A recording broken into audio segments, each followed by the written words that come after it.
Salut les gourmands et bienvenue pour ce deuxième épisode de la série Grow With Me. Aujourd'hui, on parle gestion du froid, gestion du sol, gestion des porte-greffes et on parlera aussi d'un petit peu de quelques optimisations qu'on essaie de mettre en place dans la serre, des choses qui vont nous faire gagner du temps. En fin de vidéo, on parlera un petit peu des variétés qu'on cultive ici cette année chez nos amis Terra Houblon. On vous fera un petit aperçu des tomates qu'on cultive ici et qui seront commercialisées ici directement à la ferme. Allez, c'est parti!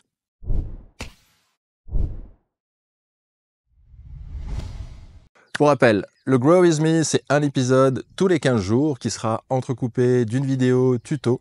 Si vous avez raté la vidéo de la semaine dernière sur les semis, n'hésitez pas, le lien est dans la description. On commence donc. Lundi 17 mars, un réveil sous le signe du seum. Je mets la tête dehors et c'est tout blanc. C'est tout blanc! Il a neigé, froid de canard. Heureusement, nos plants ont été sauvés. On a eu de la chance que nos voisins du Centre Espoir veuillent bien accueillir nos petits plantons dans leur serre qui est chauffée. Ils ont un système de chauffage électrique qui se déclenche avec un thermostat dès que ça passe en dessous de 10 degrés.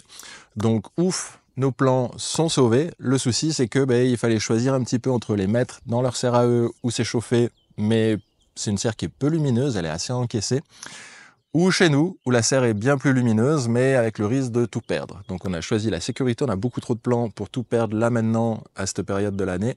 Donc on a mis ça dans la serre chauffée. Le problème, c'est que voilà, les plants, ils sont vivants, mais ils sont optés, ils n'ont pas beaucoup poussé en comparaison à ceux qu'il y a chez moi, au chaud, dans mon salon. C'est clairement pas la même chose. Donc on a pris du retard sur les repiquages, on a pris du retard sur les greffes. On va commencer ça la semaine prochaine seulement. Mais au moins, on a tout gardé. Safety first, j'ai envie de dire. Pour ce problème de décalage un petit peu de porte-greffe et de greffons, il y a une astuce super simple en fait, de mettre les porte-greffes qui étaient un petit peu en retard, les mettre un petit peu plus au soleil. Et puis les greffons, ce que j'ai fait, c'est que je les ai mis moins au soleil et puis je les ai arrosés une fois sur deux. Comme ça, moins d'eau, moins de croissance. Et puis du coup là c'est bon, ils ont rattrapé. Maintenant ils font à peu près la même taille. Donc on va pouvoir attaquer ces histoires de greffes ici à la ferme. J'ai déjà commencé chez moi. La vidéo devrait sortir très prochainement. N'hésite pas à t'abonner pour pas rater la prochaine vidéo sur la greffe. Ensuite, on n'a pas rien fait non plus pendant ce temps-là. Ce qu'on a fait, comme on n'avait pas les repiquages à faire, on en a profité pour préparer la serre qu'il y a juste derrière moi. Donc ce qu'on a fait, c'est qu'on a passé un gros coup de labour. Avant ça, on a mis une bonne grosse couche de fumier qu'on a étalé un petit peu partout. Et puis, on a passé le sol à la moulinette. Alors clairement, passer le sol à la moulinette, c'est pas quelque chose qui me fait vraiment plaisir. J'aimerais au maximum éviter d'avoir à faire ça. Le souci, c'est que le sol est tel qu'il est ici et il suffit pas d'y penser très fort pour passer en sans labour comme ça du jour au lendemain. Donc pour cette année, ma foi, on n'avait pas trop le choix. On a fait ça un peu de façon conventionnelle, c'est-à-dire du fumier, on passe le tout à la moulinette. Et puis par-dessus, petit truc en plus, on a rajouté une grosse épaisseur de broyat. Alors on a de la chance, le broyat est plutôt bien déjà composté. Donc on n'a pas trop de risque de fin d'azote, en tout cas on est plutôt serein par rapport à ça. Et puis tout ce qui n'a pas été composté, il va se faire composter pendant la saison, en dessous de la bâche. Ce qui va nous permettre de, en fin de saison, retirer la bâche et d'avoir un sol qui est propre. Tout le broyat aura été mangé. Et puis on va aviser d'ici la fin de la saison. Soit on remettra une autre couche de broyat et on rebâche pour éviter que ça s'enherbe. Soit on va enherber volontairement avec des engrais verts, avec une petite couche de broyat en plus pour que la dynamique du sol reste active et qu'en début de saison prochaine, on enlève la bâche ou on enlève l'engrais vert et puis le sol, il a travaillé pendant tout l'hiver. Et on aura gagné un petit peu de temps et un petit peu de fertilité directement sur place. Donc comme je vous disais, pour moi, tout ce qui est outils rotatifs pour préparer, aérer le sol, c'est vraiment quelque chose à proscrire. Dès qu'on a un outil rotatif, ça va prendre toute la vie qu'il y a dans le sol, surtout les vers de terre, et puis en faire de la purée. Et c'est pas ça qu'on cherche. Nous, justement, on va essayer de travailler avec les vers de terre. Les vers de terre, ils vont apporter de la nourriture pour les plantes avec leur pipi caca. Et puis en plus, ils vont permettre, avec leur galerie et le fait qu'ils circulent dans le sol, d'aérer le sol et puis de permettre un espèce de labour, comme un labour, mais fait par les animaux. L'idée, c'est de remplacer le métal par de l'animal et du végétal. Mais ici, on a quand même passé un coup de motoculteur pour préparer la zone. À la base, je suis pas vraiment fan de ça. Mais après, déjà, il faut le faire. Il n'y a pas de choix. Alors, à la base, je suis pas fan de ces outils rotatifs. Clairement, chez moi, j'utilise pas ça. Je vais plutôt faire ça à la grelinette. Mais c'est quelque chose qui est assez long et c'est une tâche qui est assez physique. Donc, sur une grande serre comme ça, grelinette, j'ai pas trop envie. Et puis surtout, dans mon jardin à moi, quand je passe un outil rotatif, je fais un massacre de vers de terre, ce qui va beaucoup moins être le cas ici. Si je fais un trou dans le sol et que je regarde au niveau de la vique à l'intérieur, sur une motte entière, il n'y a même pas un seul vers de terre. Donc c'est pas là que l'outil rotatif va être le plus meurtrier. L'idée ici, ça va être de passer une fois la moulinette et puis de mettre de la nourriture justement pour les vers de terre, de réussir à les faire venir jusqu'à ici. Et une fois qu'ils seront installés sur la parcelle, d'arrêter les outils rotatifs et d'avoir quelque chose d'un peu plus respectueux de la vie du sol. Donc on a 3 types de bâches ici. La première, ça va être de la bâche d'ensilage. C'est quelque chose qui va servir à ce qu'on appelle la solarisation, c'est-à-dire détruire un couvert de la mauvaise herbe ou des anciennes cultures.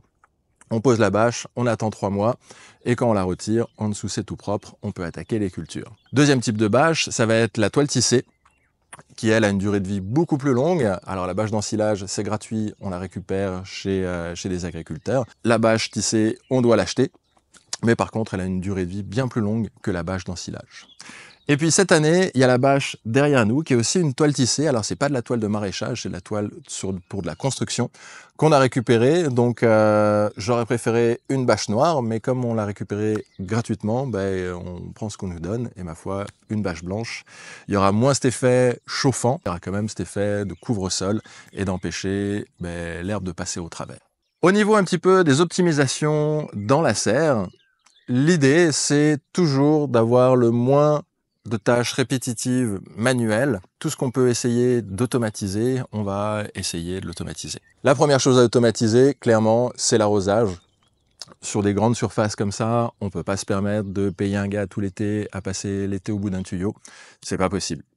Donc on a mis de l'arrosage automatique un petit peu partout, qui sera en dessous de la bâche, ce qui ne nous empêchera pas de faire quand même quelques arrosages manuels, histoire d'inonder vraiment la totalité de la superficie, pour permettre une meilleure pousse des plantes et une meilleure décomposition de la matière organique. Deuxième tâche qu'on va essayer de faire sauter, c'est tout ce qui est attrait au désherbage. Sur des grandes surfaces comme ça, vous imaginez une serre de cette taille, il faut compter environ 2 jours pour la désherber totalement à la main. Donc c'est une tâche qui est très pénible et qui n'est pas rémunératrice de manière directe, donc c'est pour ça qu'on met les bâches. Ça tiendrait qu'à moi, on n'utiliserait pas de bâches en plastique. Le souci, c'est que si on doit rajouter du désherbage à la main, on doit payer des gens pour faire ça, et la bâche plastique, ça nous permet d'avoir moins de travail qui est vraiment pénible, et puis c'est ça qui fait baisser le prix de la tomate.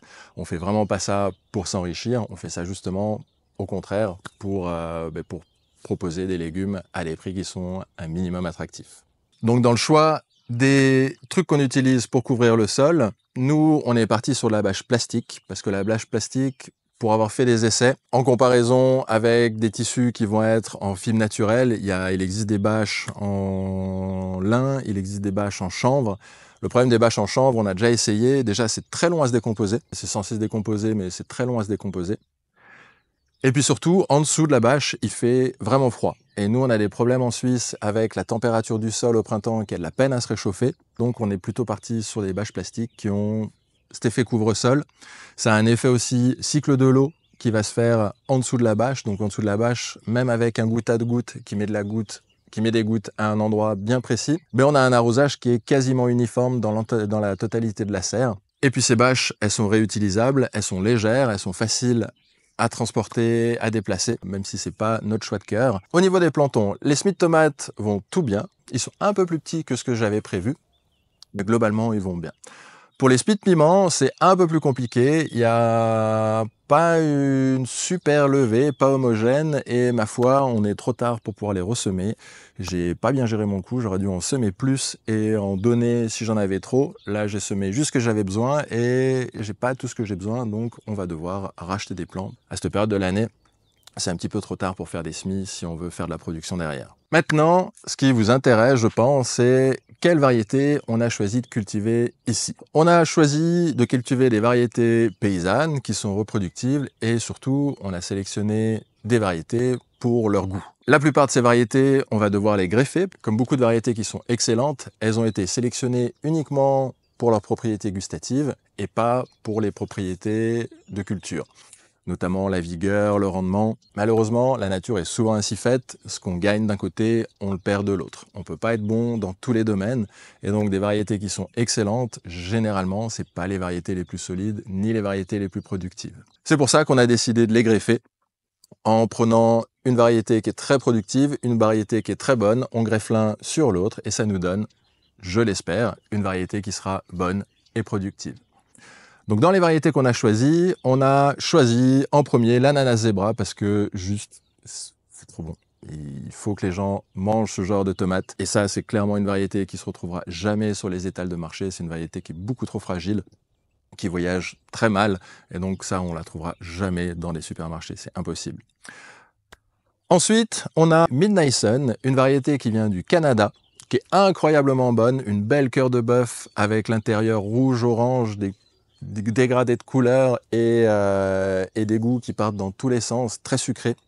Vraiment une excellente tomate. Toujours dans les tomates un peu type cœur de bœuf, on a la Brad Black Earth, une tomate noire avec un goût ultra charpenté. Et si vous aimez la tomate noire de Crimée, vous allez juste adorer la variété Brad Black Earth. C'est une variété que j'ai redécouvert l'année dernière en la greffant par hasard. Je la cultivais plus parce que pas assez productive. Moi, des tomates qui me font 4 fruits, je trouve ça tellement frustrant. Et donc j'en ai fait des tests l'année dernière greffées. Elles répondent terriblement bien à la greffe. J'ai eu des baobabs de 2 mètres qui étaient couverts de fruits. Les plants sont même effondrés sous le poids des fruits. Donc vraiment une variété que je conseille, d'autant plus si elle est greffée. Ensuite, on a la Everett Rusty Oxheart, qui est pour moi certainement une des meilleures tomates du monde, mais c'est également une des tomates les plus frustrantes à cultiver. C'est vraiment quelque chose d'ultra fragile avec une nouaison qui est très mauvaise. En général, on a 1-2 fruits sur des plants réguliers par grappe et le reste des fleurs avortent. Donc c'est vraiment une tomate qui est très peu productive, raison pour laquelle on va la greffer cette année. Toujours en greffé, on va avoir des tomates allongées. On aura la tomate sabre ukrainien, c'est un genre de San Marzano, mais meilleur, plus solide et bien plus adapté à la culture ici en Suisse. Et puis on a la variété Tulipe, qui est une tomate qui est pour la transformation uniquement. C'est une tomate qui se mange pas crue, elle est dure comme du bois. Par contre, pour faire des tomates confites, des tomates séchées, c'est juste incroyable. Vraiment une super découverte, la tomate Tulipe. En plus, elle a un look, une forme qui est vraiment trop classe, et c'est une tomate qui se conserve bien, ce qui permet de la couper le lundi et d'attendre le mardi, samedi, dimanche, lundi de la semaine d'après, d'en recouper d'autres pour avoir plus de fruits et pouvoir faire une seule série de tomates confites, tomates séchées. C'est quelque chose qui est très long à faire, donc autant le faire pour des gros volumes plutôt que le faire pour 2-3 tomates et recommencer une semaine plus tard. On va pas faire que des tomates greffées dans la serre, il y a des tomates qui sont aussi très adaptées au maraîchage commercial, qui sont à la fois belles, poussantes et résistante après la coupe. Vraiment 3 caractéristiques qu'on recherche quand on fait du maraîchage. On va avoir la tomate Sunrise Bumblebee, une petite tomate cerise de toutes les couleurs, enfin un peu bigarrée, vraiment une chouette variété. En gros, toutes les variétés de la série des Bumblebee. Il y a la Purple Bumblebee, la Green Bumblebee, la Golden Bumblebee. Vous prenez pas de risque, elles sont toutes excellentes. Ensuite, il y aura la Dancing Green Finger. C'est une de mes chouchoutes. Mon fils, il appelle ça les doigts de sorcière. Elles ont un look vraiment atypique. Elles ont un goût qui est juste délirant. Ça a presque plus le goût de la tomate. C'est un goût de pomme verte, compote. Ensuite, on aura la Green Dr Frost en tomate cerise. Une petite tomate verte qui est pour moi une des meilleures tomates cerises. Vraiment du sucre à l'état pur. C'est vraiment un petit bonbon. Je conseille absolument de la cultiver. Elle est facile à cultiver, très poussante. Vraiment, c'est fait partie des inratables. C'est une des variétés que je conseille le plus aux débutants. Pour finir, une de mes chouchoutes, la Taiga, une tomate qui vient du Canada, elle aussi, comme la Midnight Sun, c'est une création de Karen Oliver, qui œuvre toujours pour de la création de variétés, des variétés qui ont été créées dans le projet True North Tomato. C'est des tomates qui sont très adaptées à nos conditions de culture ici en Suisse, à des étés courts et chauds. C'est une tomate qui est solide, précoce, bonne, belle. C'est pour ainsi dire la tomate parfaite. Donc je vous conseille absolument de cultiver cette variété ou de venir chez nous pour pouvoir les acheter cet été. Voilà pour ce petit tour des tomates qu'on va cultiver ici cet été. En plus des variétés pour la production, il y aura une partie collection qui sera cultivée à l'extérieur, qui servira pour les expositions, pour notre événement de l'été, le Festi Rouge, et qui nous servira aussi pour récupérer de la semence. Mais ça, on en parlera dans un prochain épisode. À très bientôt. Pensez à vous abonner à la chaîne pour ne pas rater les vidéos suivantes. On se retrouve dans 15 jours pour le prochain épisode de la série Grow With Me. En attendant, prenez soin de vous, prenez soin de vos proches, prenez soin de la planète, parce que jusqu'à preuve du contraire, c'est la seule où il y a des tomates qui poussent dessus.